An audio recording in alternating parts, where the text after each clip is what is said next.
Ron Scott here. I'm down in the Big Easy for a few days to enjoy the cuisine, the spirits, and the sights and sound of the Crescent City.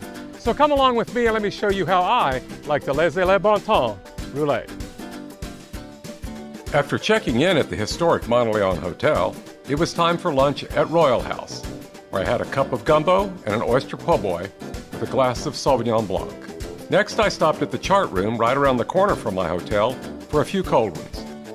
After a stroll through the French Quarter, it was time for dinner at K. Paul's, where I had the fried green tomatoes and blackened rum.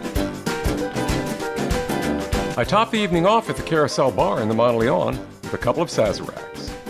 I started my second day with breakfast at a place just around from my hotel called Fleur de Lis, where I filled up on the Big Easy breakfast of bacon, eggs, and pancakes.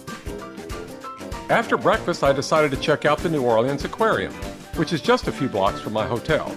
I enjoyed seeing lots of different fish and other aquatic life in some cool exhibits, including an albino alligator that at first I thought was a stuffed replica until I saw its eyes open. After the aquarium, I thought about crossing the street over to Harrah's Casino, but nah, I stayed awake in math class and I knew better than to waste my money gambling. So I was off to lunch at Cochon Butcher, a deli and sandwich shop in the Warehouse District. I had a pastrami sandwich and a couple of blonde bombshell beers. Since it was close by, I strolled over to the World War II Museum to see if the new Pacific Theater exhibit had opened. Alas, it had not, and since I explored the museum on my last visit, I decided to jump on the trolley back to the quarter and find me a Bloody Mary. As I headed back to my hotel, I stopped into a little shop that has been making iconic French Quarter gas lights since 1945. Very charming. I closed out day 2 with a nice dinner at Herb Saint restaurant in the business district, where I enjoyed a pulled pork and rigatoni with Parmesan appetizer, followed by grilled snapper. The next morning, I stopped at Royal Blend, a coffee house and internet cafe, a few blocks down Royal from the Monteleone, and had a latte and a slice of banana bread. After a relaxing 1-hour massage at Spa Aria back at the hotel, I set out to explore the French Quarter.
Lunch was at Coop's on Decatur, where it was red beans and rice with fried chicken. A stop at Molly's at the market, which is right next door, is always a part of my trip to the Big Easy. No visit to New Orleans is complete without a walk along the Mississippi River, which skirts the southeastern edge of the quarter.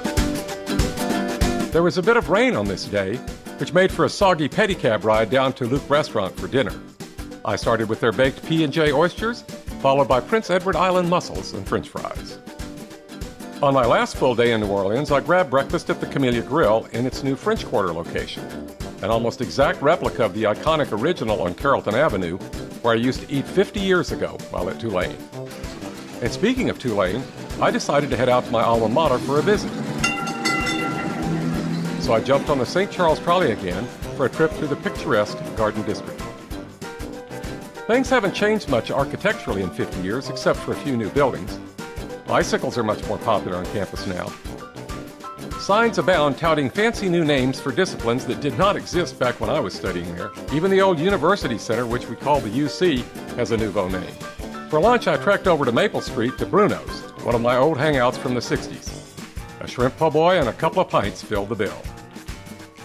That night found me over on Frenchman Street, where I enjoyed some fine jazz and blues at a couple of places.